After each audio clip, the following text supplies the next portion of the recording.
Hey guys, Brent Hull Build Show back at the 1908 Italian Revival House. I want to show you some of the demos, some of the things we've been doing, some of the things we've learned, more about this house, how cool it is. Come check it out.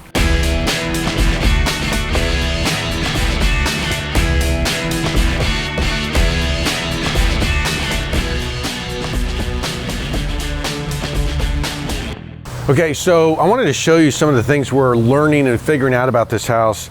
One, this tile, this is called an encaustic tile. This is what we think is the original tile. This is a quarry tile, we think, because we can look at historic photos and realize that some of this isn't original. A lot of it isn't, right? And so, but you look at this heaving right here that's taking place, and back to this concrete. So we're in the process of kind of figuring out what was the original material out here and what wasn't. We've taken a door and we're restoring a door so we can show them what that looks like. But all of this cast stone, as you dig deeper into this thing, you kind of realize, oh wait, that's cast stone, that's not cut stone. Maybe this isn't original because it wraps all the way around over to this other side, or maybe it stopped right there.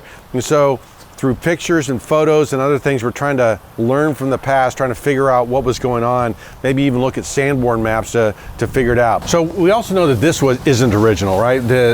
Not only the styling, but just this kind of hollow core metal with insulation, made in Mexico. These are a really popular door. You've seen it in some of my Wednesday videos. It reads as completely new. Now, it's iron, and it is part of that Italian tradition, but it wouldn't be executed like this. And we'll talk about execution a lot, but this is not an original door, though we may go back with an iron door, just not like this. So kind of some of the things we're figuring out. You're seeing here kind of the piles and discard of some of the things we've pulled out and are going to get rid of. These columns, okay, they're FIPON, they're some kind of plastic material. The capital, as a Corinthian capital, isn't terrible. The column, though, is, and if you remember, they were up in that bathroom and they were butted right to the ceiling. Now, the problem with that is that they typically and classically would have supported an entablature, which is what you see on the front of this house, right? So column supports a beam. Usually it's called an entablature when it's built up. There's also in classical language the thing called entasis, okay? Where the column, if I sat it up, goes up a third as a straight thing and then slowly tapers down.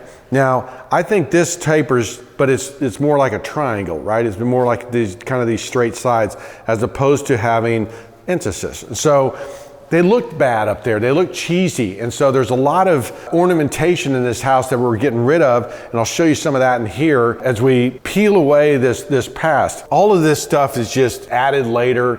It's this ornamentation that's in the ceiling. We're going to strip that away. Whoever was the last owner loved all this ornamentation, and there's all kinds of different ornamentations here. This is a federal swag that goes to the 1800s neoclassical. There's Victorian things in here. It's just gooped up. There's way too much stuff, and so we're gonna peel away a lot of this stuff that's been added over time. The current plan is to get rid of this, okay? If you remember, we know from historic documentation that we've got a rotunda that was an exterior rotunda. All of this was added later. You look at these columns, right?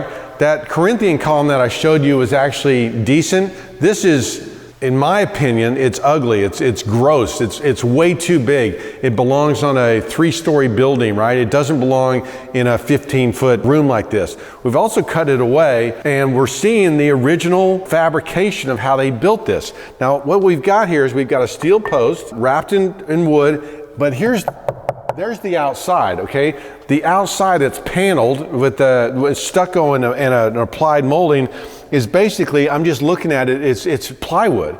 And so what they've done is they have built a plywood box on the outside, and then they stuccoed it with that paneling.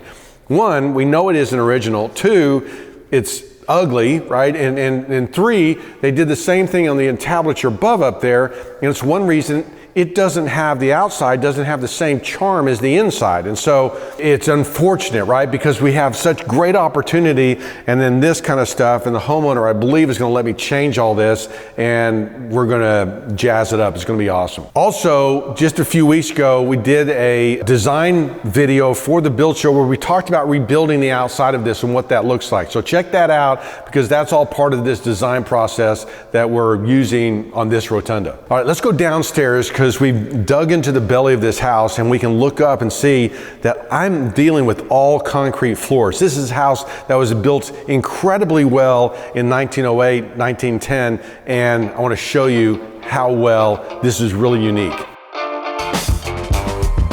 Okay, so we're in the belly of the house. We're underneath the house. One thing I want to show you is they have an original safe. So the original owner was a banker. He actually had a safe installed in his house, but the McNeil Urban Safe Company, okay, that is the same safe company that if you watch my History Channel show, that we restored a McNeil Urban Safe from Ohio. We repainted and did all that stuff. There must have been a dealer here. This guy, H.W. Peak, agent in Fort Worth, must have been their local agent. He sold one to, Amon Carter for that house. He sold it to this banker. So the McNeil Urban Safe Company had a good representative here. We've got this original safe in here, these fire doors in here. It's really in original condition. So it's kind of a fun thing because we realized what this original guy used to do. He was a banker and needed a safe in his house. Now, come out this way, I'm gonna show you the guts. What we're looking at, okay, one, notice the height of this. We're in a basement and I've got, I'm 8 feet, it's probably 12-foot ceilings, right? And so we've got a concrete floors. We've got that same kind of valve system that we had at the 1928 Staub House, but this was a common way of laying out the plumbing in this early period. You had all these valves going to the different locations where you could shut things off based on which room it was. But the big thing is that this is a concrete formed foundation. There's a concrete beam right there. This is a concrete beam right here. You're looking at a house that was basically built like a commercial building in 1908, okay? Which is crazy, right? They're talking about a house built for this guy, and he built it like one of the skyscrapers downtown. I mean, there's buildings downtown that in 1908 weren't built this well. So the bones of this house are incredible. The exterior walls are solid masonry, right? We've got this kind of construction going on in the basement. We've got an amazing house. Kind of a big change in here, right? We had all those cabinets going around here, kind of the McMansion-y cabinets. Now we've taken them out, gone back, taken this floor out, right? So we're really stripping away a lot of that stuff that was in there. Remember they had that weird fireplace that was like this tall? That was right here, the cabinet storage. We did find that we've got a duct, right? We're probably gonna have to lose this in order to make room for this pantry and figure out how exactly we're gonna do that. Now we got these open windows, kind of an open floor plan. We're saving a lot of the appliances, but we've now stripped it back. And so, this helps, we're gonna help everybody see the project, what we've really got here, and we've gotten rid of that gross cabinetry, and now we kind of look at this space and go, yeah, actually this is a pretty cool space. We got a lot to work with here. This is gonna be a magical kitchen when we're done.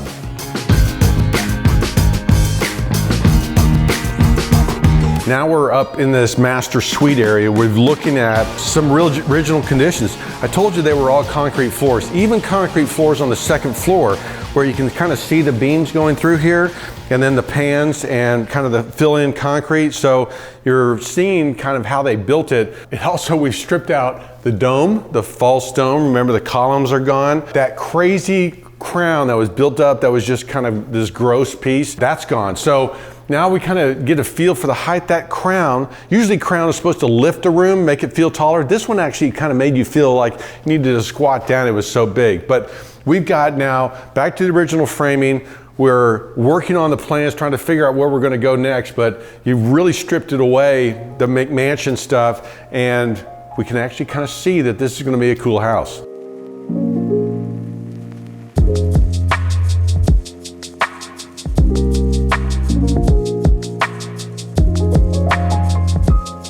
Okay guys, making progress. I wanted to catch you up and show you some of the things we've learned and discovered about this house. One, it's really well built, right? The bones of this house are fabulous.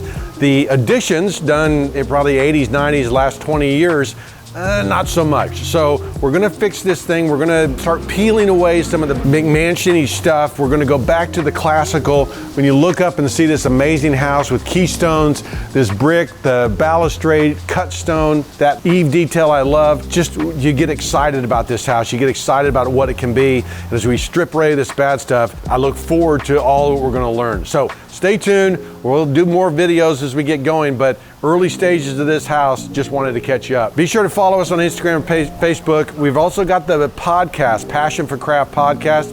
You can check out. We've also got a YouTube page for that. So check out all that stuff. It's fun stuff, and there are some extras and additions you can get into through the Passion for Craft, where I'm dropping weekly things from my library, sharing information, how you can become a master builder, design inspiration, all kinds of fun stuff. I'm Brent Hull. Thanks for watching.